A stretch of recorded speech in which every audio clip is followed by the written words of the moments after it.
चलिए शुरू करते हैं आज की डेली करंट अफेयर्स और सूझ सार के महत्वपूर्ण प्रश्न। बहुत ही शानदार कंटेंट इसमें आपको मिलेगा, जिसमें डेली करंट अफेयर्स और सूझ सार के महत्वपूर्ण प्रश्न को इसमें समाहित करने की कोशिश की है। बात करते हैं सबसे पहला क्वेश्चन आज का, और वेरी इंपॉर्टेंट क्वेश्चन है। राजस्थान ने राजस्थान औद्योगिक पार्क प्रोत्साहन नीति 2026 कब लॉन्च की गई? वेरी वेरी इंपॉर्टेंट क्वेश्चन है। यानी राजस्थान में औद्योगिक पार्क प्रोत्साहन नीति कब लॉन्च की गई? तो ये लॉन्च की गई है 18 मार्च 2026 को। यानी इसका उद्देश्य क्या है? निजी निवेश यानी पीपी मॉडल को प्रोत्साहन करना, यानी प्राइवेट पब्लिक मॉडल को प्रोत्साहन करना।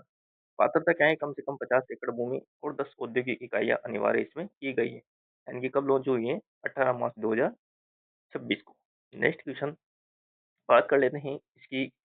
औद्योगिक पार्क नीति आर्थिक सहायता एवं सब्सिडी कैसे इसमें दी जाएगी? यानी 100 एकड़ तक के पार्क स्थापित होंगे तो अधिकतम 20 करोड़ रुपए की सब्सिडी इसमें प्रदान की जाएगी। इसी के साथ 100 से 250 एकड़ पार्क में 30 करोड़ तक की सब्सिडी और 250 प्लस एकड़ के पार्क में 40 करोड़ रुपए की सब्सिडी इसमें प्रदान की जाने वाली है। इसी के साथ अतिरिक्त छूट की बात करें तो ग्रीन व पर्यावरण प्रोत्साहन के लिए प्रति पार्क 2.50 यानी 2.5 करोड़ रुपए का प्रावधान है, और अप्रोच रोड के लिए 3 करोड़ रुपए की आर्थिक सहायता इसमें प्रदान की जाएगी। नेक्स्ट क्वेश्चन है, प्रवासी राजस्थानियों के लिए हाल ही में किस नए विभाग का गठन किया गया है? तो इसके लिए हाल ही में एक विभाग का गठन किया गया है, डोमेस्टिक व ओवरसीज राजस्थानी अफेयर्स विभाग। इसकी स्थापना अभी हाल ही में की गई है।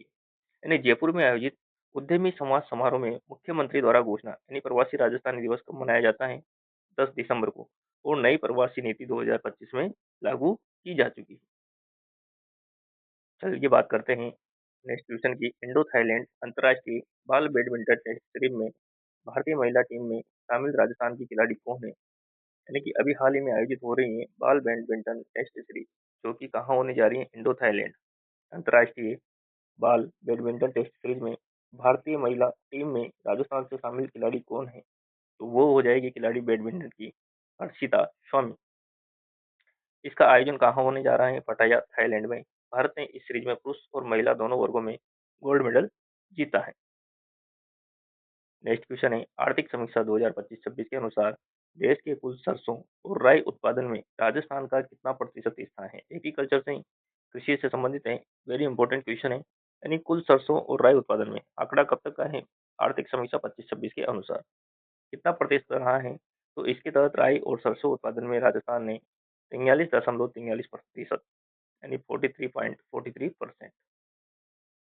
यानी हाल ही में भरतपुर सेमिनार में यह अनुमान 46% बताया गया था, लेकिन आधिकारिक आर्थिक समीक्षा 2025-26 का सटीक आंकड़ा 4.3 है।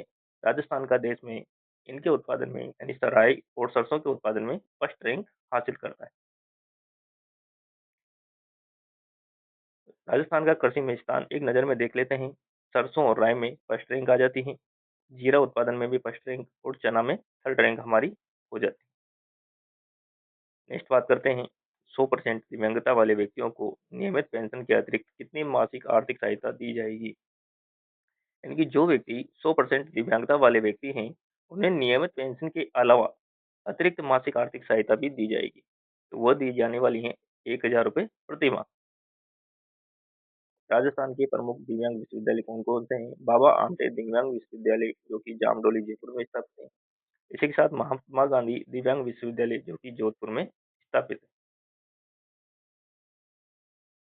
नेक्स्ट बात करते हैं, किस फसल को पादप किस्मों और किसान अधिकार संरक्षण प्राधिकरण द्वारा सामुदायिक किसान किस्म के रूप में पंजीकरण दिया गया है? यानी किस पादप को, किस्म को और किसान अधिकार संरक्षण प्राधिकरण द्वारा सामुदायिक किसान किस्म के रूप में पंजीकरण दिया गया है? तो वो हो जाएगा ताउसर की नागोरी पान मेथी को। इसको सामुदायिक किसान किस्म के रूप में पंजीकरण किया जा चुका है। नेक्स्ट है, UNESCO science and innovation report के लीड ऑथर कौन बने? यानी UNESCO science and innovation report के लीड ऑथर कौन बने हैं? तो ये बने हैं डॉक्टर डीपी शर्मा। नेक्स्ट है, फरवरी 2026 में भारतीय रिजर्व बैंक जयपुर के नए क्षेत्रीय निदेशक के रूप में किसे नियुक्त किया गया है? यानी आरबीआई के जयपुर के नए क्षेत्रीय निदेशक के रूप में चुना गया है रंजीव शंकर जी को। नेक्स्ट क्वेश्चन है, सीनियर नेशनल बॉक्सिंग चैंपियनशिप 2026 में स्वर्ण पदक किसने जीता? तो ये जीतने वाले खिलाड़ी हैं हर्ष चौधरी। इसका संबंध जयपुर से है। राजस्थानी भाषा में बरखमा कहानी संग्रह के लिए हाल ही में साहित्य अकादमी पुरस्कार किसे प्रदान किया गया है? तो ये दिया गया है जितेंद्र कुमार सोनी को, जो कि वर्तमान में जयपुर में जिला कलेक्टर हैं, जो मूल रूप से हनुमानगढ़ जिले के रल्ले हनुमानगढ़ जिले के रहने वाले आ जाते हैं जितेंद्र कुमार सोनी, जिन्हें इनकी कृति बरखमा के लिए साहित्य अकादमी पुरस्कार से सम्मानित किया गया है। तो ये थी आज की महत्वपूर्ण करंट अफेयर्स क्लास। अब देख लेते हैं बूस्टर डोज। भीम सागर सिंचाई परियोजना जो कि कहाँ है? झालावाड़ में। इसी के साथ गलाई सागर परियोजना जो कि सवाई माधोपुर में।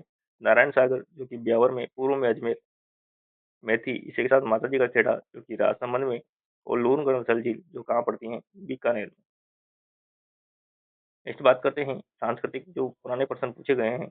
खाटू श्याम जी का मेला जो कि फाल्गुन माह में आयोजित किया जाता है। इसी के साथ भीलवाड़ा मंदिर में 22वें तीर्थंकर नेमिनाथ जी, जिसे लुण वसई के रूप में जाने जाते हैं। राजस्थान के जतीनदास जो कि बाल मुकुंद बिस्सा को कहा जाता है। 16वीं सदी के कर्ण सिंह बच्छाव द्वारा निर्मित हवेली जो कि बीकानेर में स्थित है। इसी के साथ प्रख्यात राजस्थानी गीत धरती दोहरारी के लेखक कौन है? तो कन्हैयालाल सेठिया। तो ये थी महत्वपूर्ण करंट अफेयर्स। अब आज की करंट अफेयर्स का सूझा सार देख लेते हैं। नीतियां यानी औद्योगिक पार्क नीति जो कि लॉन्च की गई है 18 मार्च को, यानी इसी के साथ प्रवासी राजस्थान विभाग का भी गठन किया जा चुका है। कृषि और इकोनॉमी की बात करें तो सरसों उत्पादन में और राई के उत्पादन में 43.43% फर्स्ट रैंक राजस्थान हासिल करता है। और नागौरी पान मेथी जो कि सामुदायिक किस्म घोषित की जा चुकी है। इसी के साथ 100% दिव्यांगों को 1000 रुपये अतिरिक्त पेंशन सहायता राशि दी जाएगी। इसी के साथ दो नए दिव्यांग विश्वविद्यालय भी खोले जाने हैं। खेल व व्यक्तित्व की बात करें तो हर्षिता स्वामी जो कि जयपुर से बिलोंग करती हैं, जिसका खेला जाता है बैडमिंटन। इसी के साथ डॉक्टर DP शर्मा जो यूनेस्को, और हर्ष चौधरी जिन्होंने गोल्ड मेडल इसमें हासिल किया है। तो ये थी महत्वपूर्ण करंट अफेयर्स क्लास की सूझे सार और डेली करंट अफेयर्स के टॉप क्वेश्चन। बने रहिए, मिलते हैं नेक्स्ट क्लास के साथ। अगर इस क्लास को आपको PDF चाहिए तो आप टेलीग्राम ज्वाइन कर सकते हैं, एग्जाम करेकर हब। तो बने रहिए, मिलते हैं नेक्स्ट क्लास के साथ। ये क्लास आपको बहुत ही उपयोगी साबित होगी, क्योंकि यह क्लास मुश्किल से 3 या 4 मिनट में आपको टॉप क्वेश्चन का रिवीजन करा देती हैं। तो बने रहिए। Thank you for watching. Subscribe now and press the bell icon. Never miss an update.